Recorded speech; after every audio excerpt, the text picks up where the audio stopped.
आप शुरुआत शूटिंग हुई करी या फिर दूसरा गेम्स में भी आप खुद का हाथ आजमाया पहला? आपको कोई प्रेरणा स्रोत जिन देख के आप मोटिवेट हुआ हो इतना सारा गेम अलग अलग खेलिया हा? एक्चुअली खेलने का पैशन बचपन से हर इंसान में, हर बच्चे में होता ही है। या इनको कोई मोमेंट आपके जीवन को या शूटिंग के दौरान को जो आप दर्शकों के साथ में साझा करना चाहो, जो सब वो अच्छो यादगार लम्हा है आपके जीवन को अभी तक? एक्चुअली छोटे छोटे तो बहुत सारे मोमेंट्स हैं, लेकिन जब आप मोदी जी मिल्या हा तो क्या इनको कहीं रिएक्शन हो आप जो कत्ती का खुशी महसूस हो रही, क्योंकि देश का प्रधानमंत्री मिलना एक अलग ही जो है अपने आप में बड़ो मौका हुआ करे, हर कोई ने मिले भी को नहीं। उन्होंने जाते ही कहा कि राजस्थान वालों ने धूम मचा रखी है। खमा गणिसा राम राम, आपरो घणो घणो स्वागत है झलको मीडिया पर। मैं नंदिता आपरे साथ। 17 जनवरी ने देश का राष्ट्रपति द्रौपदी मुर्मू 32 खिलाड़ियों ने अर्जुन अवार्ड सम्मानित करी, जामू 17 पैरा एथलीट है और बामू एक है मोना अग्रवाल जो मकसद मौजूद है। बामू जाना बाकी जर्नी के बारे में। हाल ही में पैरा ओलंपिक्स गेम के मायने पे कांस्य पदक जीता है, तो सब पहले तो आपने बहुत बधाई कि आप अर्जुन अवार्ड लेने के लिए जाओ। बहुत बहुत धन्यवाद आप सभी को मेरी तरफ से। खमा गणी राम राम। अ, आप शुरुआत शूटिंग हुई करी या फिर दूसरा गेम्स में भी आप खुद का हाथ आजमाया पहला? मैंने पहले दूसरे गेम्स में हाथ आजमाया था। 2016 में एथलेटिक्स से स्टार्ट किया, फिर पावर लिफ्टिंग किया, उसके बाद सिटिंग वॉलीबॉल किया।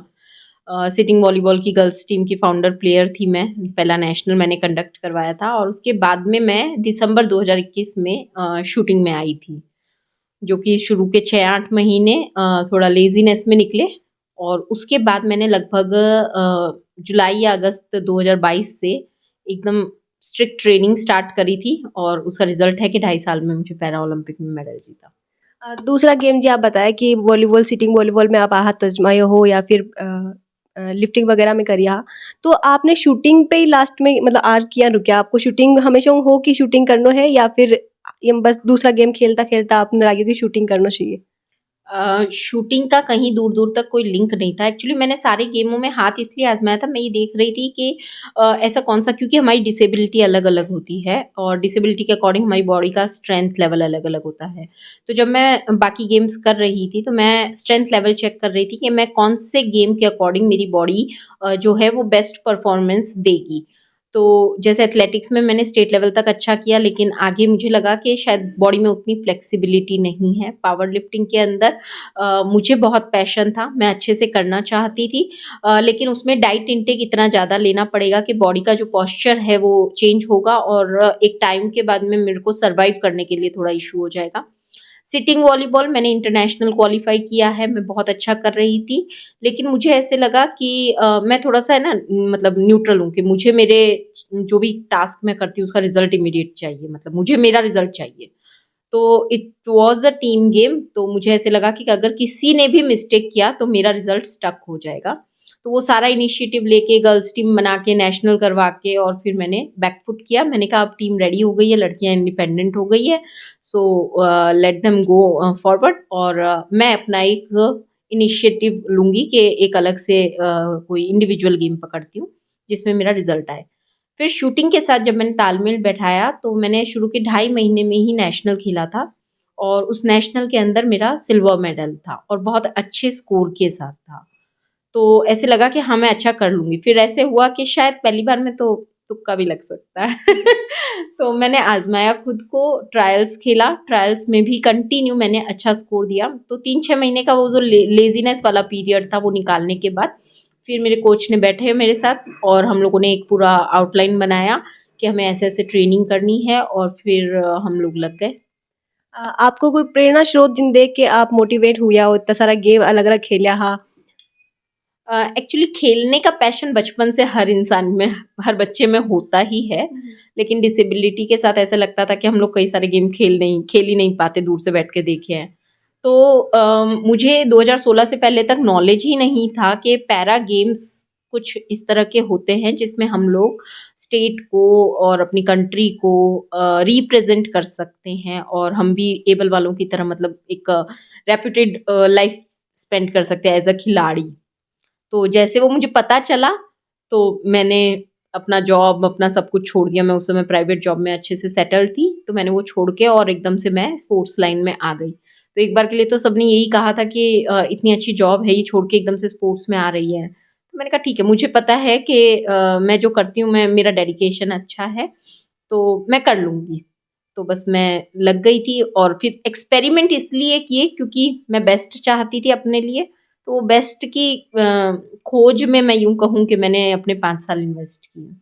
यान को कोई मोमेंट आपके जीवन को या शूटिंग के दौरान को जो आप दर्शकों के साथ में साझा करना चाहो, जो सबू अच्छो यादगार लम्हो है आपके जीवन को अभी तक? एक्चुअली छोटे-छोटे तो बहुत सारे मोमेंट्स हैं, लेकिन जब मैंने पहली बार 10.9 फायर किया था, मैंने वो टारगेट हमेशा अपने पास सँभाल के रखा था। और अभी जब पेरिस से मेडल जीत कर आने के बाद हम मोदी जी सर से मिले, तो मैं एक्चुअली सोच रही थी कि मैं उन्हें ऐसा क्या गिफ्ट दूँ जो मतलब बहुत कीमती हो मेरे लिए और उनके लिए भी उसकी वैल्यू उतनी ही अच्छी हो। तो उनको मतलब पैसों में तो मैं क्या ही दे सकती हूँ। तो फिर मुझे ऐसे लगा कि कुछ कीमती, तो जब मैंने अपनी खजाने को टटोला कि क्या निकल सकता है, तो मैंने मेरा वो 10.9 का जो फर्स्ट टारगेट था, जो मैंने मेरे प्रैक्टिस के शायद 25वें दिन में फायर किया था पहला शॉट। तो 10.9 इज़ अ बुल्स आई, तो बहुत रेयर शॉट है। तो वो टारगेट शॉट जो है मैंने एक फ्रेम में फ्रेम करवा के और मोदी सर को गिफ्ट किया था। तो दैट वाज़ माय मतलब एक बोलते हैं ना मोस्ट प्रीशियस मोमेंट। जब आप मोदी जी को मिल्या हा तो क्यान को कई रिएक्शन हो आपने, जो कत्ती काई खुशी महसूस हो रही, क्योंकि देश का प्रधानमंत्री मिलना एक अलग ही जो है अपने आप में बड़ो मौको हुआ करे, हर कोई ने मिले भी कोनी। मोदी सर गुजरात में सीएम बने थे स्टार्टिंग में। मैं उस समय से उनकी फ़ैन हूँ क्योंकि वो टाइम पे हम गुजरात रहते थे फैमिली के साथ।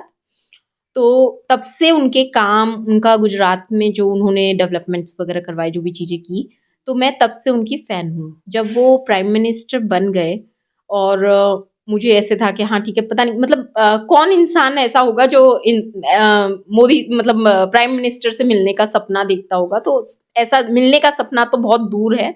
लेकिन हमेशा ऐसे होता था कि कितने पावरफुल इंसान हैं, उनसे इतनी पॉजिटिव वाइब आती है। तो मैं जब एशियन गेम्स खेल के आई थी, तब मोदी सर ने एक फेलिसिटेशन प्रोग्राम रखा था। उस समय मैं रैंकिंग में थी, मेडल नहीं लेके आई थी। तो जो मेडलिस्ट थे उनसे सब सर जो हैं वो आगे फ्रंट रो में मिल चुके थे और हमसे ऐसे ही रो में बस देखते हुए चल रहे थे। लकीली किसी के पास रुक के बात कर लिया, मेरा नंबर नहीं आया था।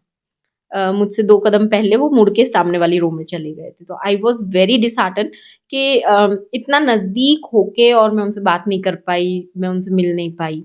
तो वो मोमेंट की टीज़ मैंने हमेशा मतलब ऐसे अपने अंदर एक ज्वाला की तरह बनाई कि अब तो बस मिलना है, मतलब मिलना है।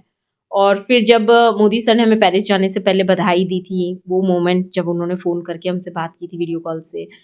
जब मैंने पेरिस में मेडल जीता और उसके बाद उन्होंने मुझसे बात की, उन्होंने बच्चों के बारे में बात की, वो मोमेंट। और फिर सबसे स्पेशल था जब हम लोग मोदी सर से मिले, इतने सारे लोगों से वो मिलते हैं और इतने मतलब हम लोग लाइन से सब लोग मिल रहे थे। उन्हें शायद मुझे नहीं लगता कि उस 1 घंटे में किसी ने कुछ डिक्टेट किया होगा और जब मेरा नंबर आया, उन्होंने मुझसे बात की।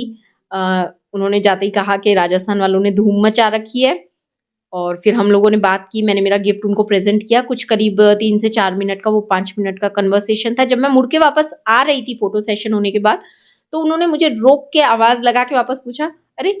आरवी और अविक के बारे में तो नहीं बताया, बच्चे कैसे हैं?" तो वो मोमेंट मेरे लिए मैं बता नहीं सकती कि कितना अनमोल था कि जो हमारी कंट्री को रिप्रेज़ेंट करते हैं, हमारी पूरी कंट्री को लीड करते हैं, मतलब जिनसे मैं बहुत ज़्यादा मतलब पर्सनली मोटिवेटेड हूँ, वो मेरे बच्चों के नाम जानते हैं, मुझसे उनके बारे में पूछ रहे हैं। और वो जो जितना भी वक़्त हमने उनके साथ बिताया था वहाँ, आधे से 1 घंटा हमने बहुत अच्छा समय दिया था। सर ने हमसे काफ़ी सारी बातें की थी।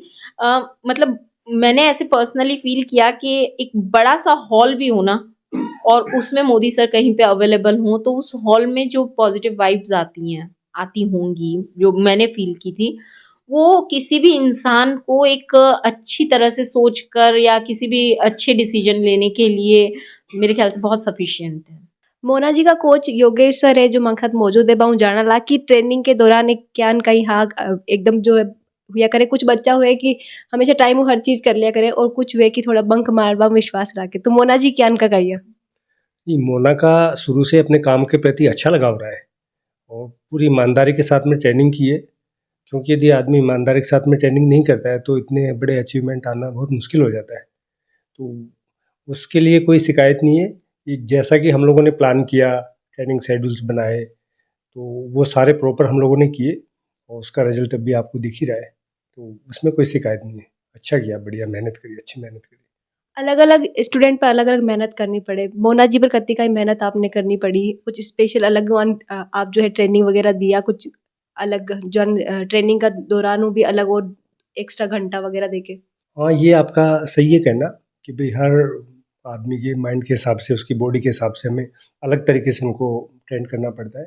तो मोना का ऐसा था कि फिजिकली स्ट्रेंथ थोड़ी सी वीक थी, तो सबसे पहले तो हमने थोड़ा उसके ऊपर काम किया। मेंटली मोना ऑलरेडी स्ट्रॉन्ग थी, क्योंकि जब हमारी फर्स्ट टाइम बातचीत हुई तो हमारे जो आपस के विचार थे वो अच्छे से मेल खाए और हमें लगा कि हाँ, अगर हम दोनों मिलके कुछ अच्छा काम करेंगे, ट्रेनिंग को सही तरीके से लेके चलेंगे तो बड़ा अचीवमेंट हासिल कर लेंगे।